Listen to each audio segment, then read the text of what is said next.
It was told, based upon information belief, that it was told to the district attorneys that Mr. Copeland intended to plead the Fifth Amendment. Then I was told, based upon information belief, that Adrian Love, the lawyer for Mr. Copeland, and this court were together, and Ms. Love made representations that John Melnick supposedly spoke with some attorneys for the accused and wrote an email to Ms. Love, to Adrian Love, stating that Mr. Melnick does not represent the witness, and that Mr. Melnick wrote an email saying F you, and then somehow that email was CC'd to me. That never... Mr. Steele, can I interrupt you for just a second? I'm kind of disturbed because that's ex parte.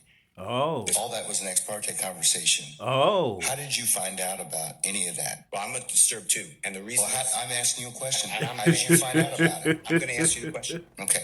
Scuttle, if you look at SCUDDER versus state, which is 290. He's not going to tell the judge how he got that info. It's Division 2. What? 782 Southeast 2D 638 2016. Our highest court says when a court meets, because Mr. Copeland comes in, meets with the court supposedly made statements, which I assume is somewhat accurate based upon what you just said. We're entitled, Mr. Williams and every other person wrongly charged here is entitled under the Georgia Constitution to be present. That's a critical stage. So for those of y'all that missed it, it's not illegal or immoral for the judge to have a meeting with either side. But what is immoral is for the judge to have a meeting with the prosecution and a witness without defense being present or knowledgeable of the meeting. So I'm not sure exactly what he's violated, but he's damn sure just violated Mr. Williams' civil rights, for sure. It's just like when you meet with me, and you and Mr. Adams meet with me, and others have met with me. It's those are ex parte for a lot of different other reasons, but I will certainly note that for purposes of record. Well, I'm going forward. What I was told was that Mr. Copeland said... And you haven't answered my question yet. I'm not... How did you answer that question? You're not? No, I will not answer that question. Why will you not answer that question? Because I want to make sure that what I say is accurate. I'm not trying to... No. I'm asking you, how did you get this information? I'm not telling the court. What I'm saying is based upon information. Okay, well, listen, if you don't tell me how you got this information, then you and I are going to have some problems. We can have this. I have problems right now. Okay, I know. Look, I don't want to know about your problems, okay, at this point in time. All I'm asking I think the lawyer was ready to scrap. How did you come upon this information? Look, if the case gets reviewed, the record's going to be available for our appellate court and for whatever reason. But it's disturbing that how somehow you have surreptitiously gotten information in regards to the court's private ex parte conversation with a party. I mean, yes. A witness who was sworn in Friday. The court's telling, this is what I was told. If it's not true, not true. This court handed Mr. Copeland. Tell me how you... Now, I know a lot of people caught on the fact that he went to jail, but this is where it gets real crafty at. See, first of all, this case is some bullshit. It should have never been a RICO. It was several crimes that was committed where he could have just been charged with those crimes and went to jail for those crimes. Done deal. But they so busy, so thirsty trying to destroy him that they kind of fucking over the justice system of their state. You understand? Now, with that being said, there's a federal case coming in this matter.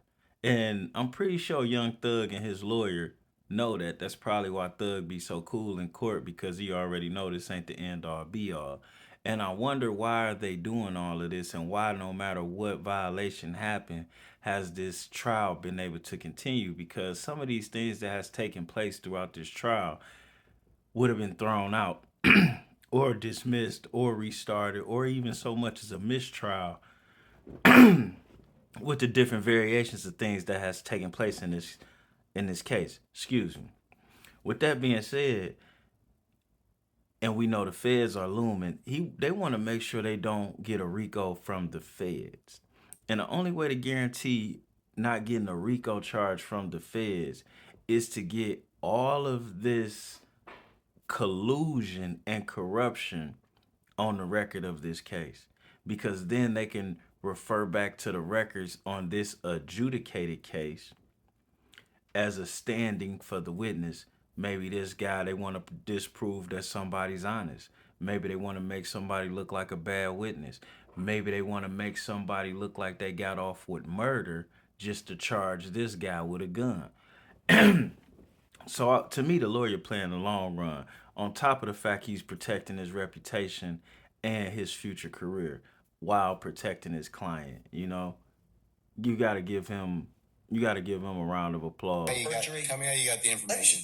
Listen, whatever you want to do. Tell me how you got the information, then we can go ahead and go forward. I'm No, not the going to say judge, that. the judge like a girlfriend that get caught cheating. Know you busted her.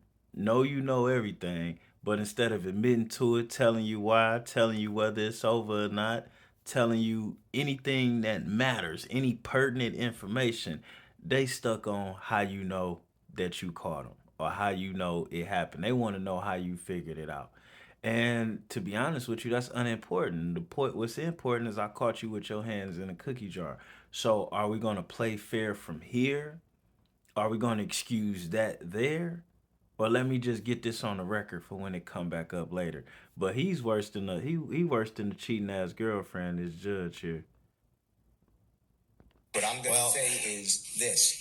I was told, and I hope this concerns the court. It concerns me that you have proprietary information. Proprietary. Information that you should not be having that was ex parte. Why? With a party.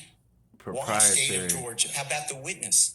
How about Right. Mr. Copeland, who supposedly announced he's not testifying and he'll sit for 2 years, and then supposedly this honorable court, or excuse me, let me rephrase that. This court supposedly said, I can hold you until the end of this trial. Ms. Hilton supposedly said, actually, all of the defendants and then all 26 people are disposed of. If that's true, what this is coercion, witness intimidation, Facts. ex parte communications that we have a constitutional right to be present for. Facts. So I understand that you're upset towards me, but I don't know what I did. Mr. Steele, I still want to know, how did you come upon this information?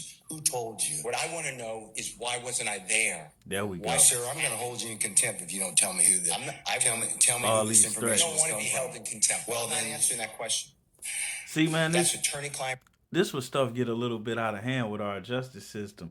Why does this guy have so much unchecked power? We just caught you with your hands in a cookie jar. You being immoral. You allow a witness. Man, I don't even know where to start with that. Him threatening the witness in closed doors to change their testimony. Like, man, that's beyond immoral. And I'm not a lawyer to tell you the specific charge, but I damn sure know that's grounds for dismissal on appeal. But the problem with the appeal and these self-righteous ass judges who know they wrong is that somebody could lose a case and be in jail for years before they come back around on appeal to be them figured out that this and that was wrong. But you done already robbed them out of their finances and years of their life by then. Why do judges have so much unchecked power? All of these judges in these states in America, and crime has not stopped. To me, it seemed like for the most part, you get a self-righteous person up there that still got a lot of student loans, and this job pay what, $250,000 of the year? That's enough to pay off some student loans and up your lifestyle. And to me, I think, because I mean, really, they're not judging anything. They're not judging your character. They sit up there and tell people they guilty, or they accept whatever charge will allow the state to make some money. And to me, that doesn't really sound like a justice system. But hey, what the fuck do I know?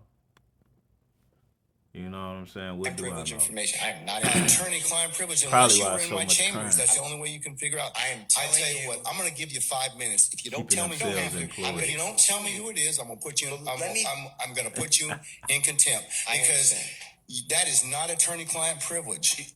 Attorney work product privilege. I am not. How did you get that information supposedly from my chambers? Did somebody tell you? Supposedly. You should have told me. Proprietary. Yeah. You got 5 minutes. Well, I don't need it. I want to continue. You got 5 minutes? This is what I was told. Mr. Copeland made statements that he admitted to killing Donovan Thomas and was. Don't take my notes. No.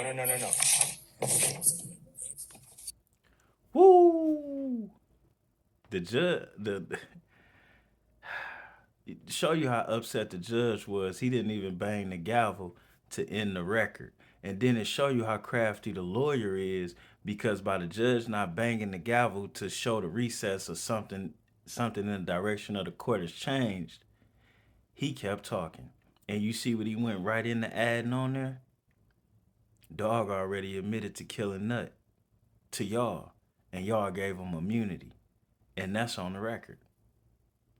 So Brian's still worth his weight in gold as an attorney. And then I will have to give him stellar reviews on his actions as a man. Young Thug and his crew, which is kind of crazy. And I've seen this because I got a son and I got nephews and shit like that.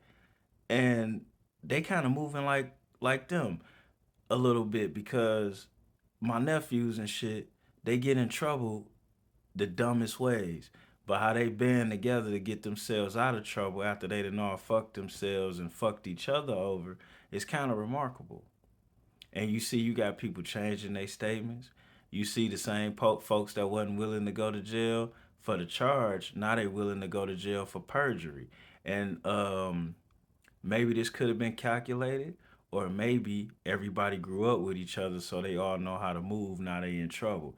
Now I don't think this is something that should have taken place in this matter at all, with all of the money being made. But then again, I made a lot of money, and making a lot of money is not enough to make the people you love do right. So it's no telling how this should have gone or how it could have gone to keep Thug out of this situation. But at the very least, everybody could have did a little bit better. However, picking this dude as a lawyer, priceless, motherfucking priceless. And we out. Choice to make. All right, take Mr. Steele into custody, please.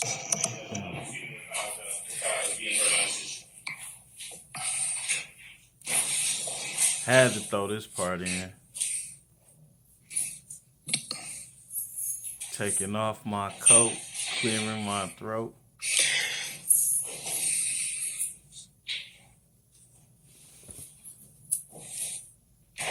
Your Honor, would the court afford me 1 moment to Much respect for him. Much respect to him. this type of stuff? Okay, all right.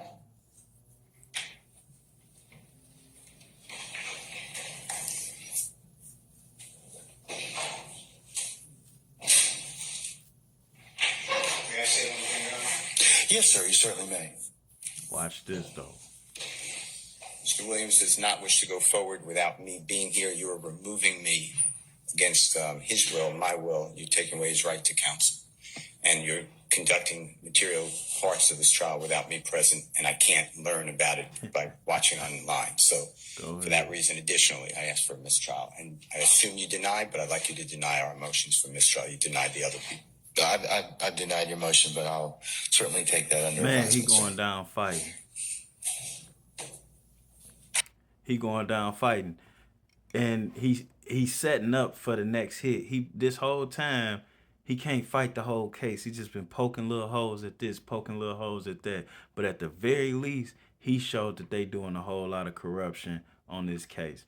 And now, well, it ain't like it mattered, but I didn't cut that part in here. He worked it out so him and Thug get to be in jail together. So they could work on the case. But the case gonna be paused while they figure it out. They need to go and just drop these charges and let the feds do what they gonna do. If I ain't mistaken, this boy coming up on 4 years being in jail without being convicted. That's a long time. You know, Fulton County and the court systems of Atlanta and Georgia surrounding areas, they got almost as worse rep as New York. And that's kind of crazy. It's hard to get, But in a minute, Fulton County is going to be worse than Rikers Island. And their court system is going to be more congested than the New York court system. And we keep voting for this. We keep voting for this. A conviction is a conviction. A crime is a crime. There's no need to try to charge somebody with 7 misdemeanors so they equal 1 felony. There's no need to charge somebody with 10 things that they might have did so you can catch them for the one thing they did do. We got to do better. And we gotta quit voting for this shit. People talking about some they gonna get convictions and clean up crime. No, you ain't. And with that approach, we can tell you not. Cause from my understanding, in this case, just so far, just with my count, they let at least 3 admitted murderers go trying to convict this guy. Now I don't know where the hell you live at or what's going on in your brain, but it makes no sense to me for you to let a murderer go to lock up a rapper with a drug habit. Makes no sense. But hey, what the fuck do I know? We out.